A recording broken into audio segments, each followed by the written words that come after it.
عالم لخ محزن سباو حاجز زي جمتن متأمان زي بلونيو كم من كل قال جميرو إن نصف ممسود ما نبارة وحق خوينيو إثيوبيا نزحلف وحدة عمتات نقول مداول على ونت أم مسرحيات ركب أو حنتقط أباون لو على ونت مقبن من رجات التسعير هاجر لو على ونت سباو حاجزات حدا كابتون معك أنتاتيو بلفوت 5 عمتات بزو السابع أبز حلف حبشت عمتات بز أمر ناب 86 زخون متن تحجازنا نكيو زمس أخدتات يزلو إذا ما تعوي أبلو على ونت إيكونومي سرحو مسقطات ليمات مس حملوا أسر مسقطا قط محرشة مسلم عصرناي مس إنسات إخلي أحمل تنفر مرن ستحجز سرحتي بخالي وجن زي تجبو نجارات بمصراي جبو زخون نجار بمفلاي أم مصراي سرحت استسرح نجار الله إذا مس مدلوا معرفات غيرنا بمردان بمصفافن ناتسرحو زلو يوم بماطراتم يتسرو يدوناچو إثيوبيا لمون بمفري حيل سب بركة جز أمدرن كرس أمدرن متشوز خونه كواب عير زت عدلت هاجريا زلوا عغمي بزدليلك عبرو حزمو على كتلوت نخالت كاب خالو تتصبايت حاجت كتخون غير وايو يعلن أكم سفينو زلنا عقمي سفتحيوم نحنا نبعلا طرح زي خونتس كوانا حلفو نافريكا ممقاب زخل عقم خمزلنان إذا دما أب حصير أوان بسرحنا يوم سرحتي معزاب خيلناينا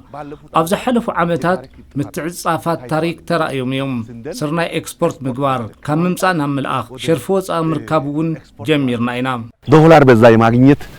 من قدلو جمرنا بقولهم كللوش أو خلن كللات إلون أبناي بعلنا كلل انترأي أزيو سفيحنا قريزالون نابنة إثيوبياويان أوسن أباي سفيرنا أوسن أواش سفيرنا أوسن وابي شبلي سفيرنا أوسن أمو سفيرنا أبجيبين بركز ولو رباطات نقول خوينا نتنبقعيو رديت تسفرنا سلازي ما يزوم رباطات سقاتاتنا يوم نزلنا مريت تواريدنا يو زوبن بر زقبلو إدار خمزيه اللو بولكي أزي إرقصانيا يوم يميقبلو جوج እንደማይኖሩ በግሌ በጣም እርግጠኛ ነኝ እዞም ዓቅምታት ናብ ምትእኻብ ገጹ ዝመለሰ ሽቶ ርእሰ ምርኮሳ ኣብ ሰብኣዊ ደገፍ ካልኣይ ሃገራዊ ጻውዒት ኮይኑ እዩ ኢትዮጵያውያን ካብ ኢት ሓጋዛይነት ንምውፃእ ኣብ ተግባር ዝተመርኮዘ ስራሕቲ ንኽጅምሩ ዓቕሚ ዝፈጠረ እዩ መንግስት ያቀደው ከ2018 ጀምሮ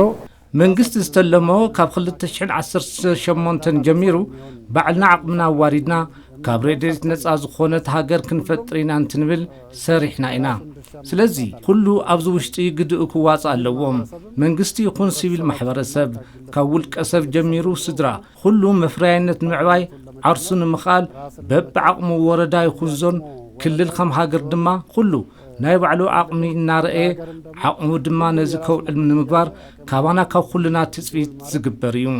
ከኛ ከሁላችን ይጠበቃል 2018 ላይ ኣብ 2018 ካልኦት ኣካላት ካብ ዝሰፍሩና ረድኤት ንምውፃእ ዘኽእል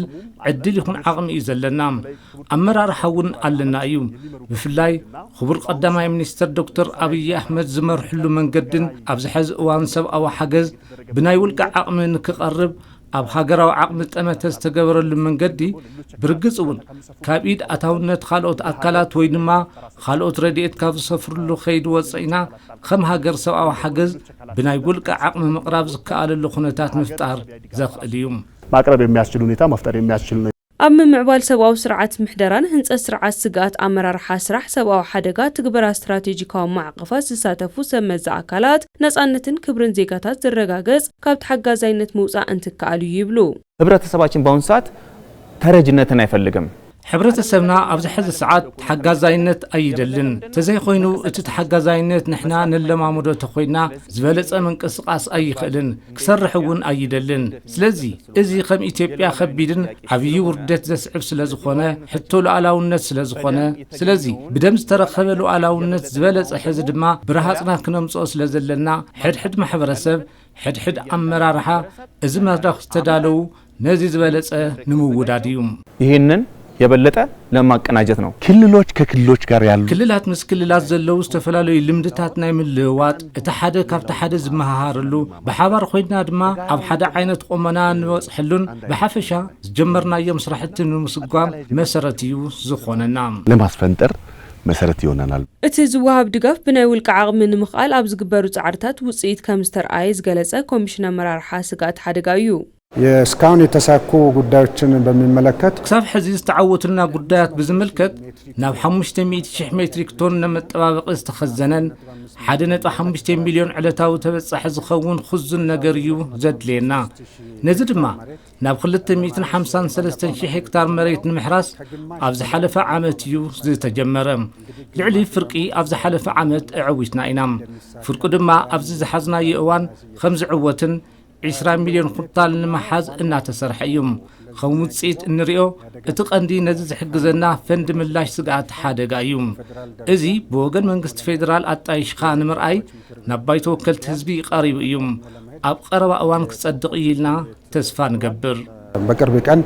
ይጸድቃል ብለን እንጠብቃለን معقف حقي متكبر بوليسي أمرار حاسقات حدقا ببيت مخربايت وكلت هزبي 10 لكاتيت 2017 عامة مرت مصداقو زذكريو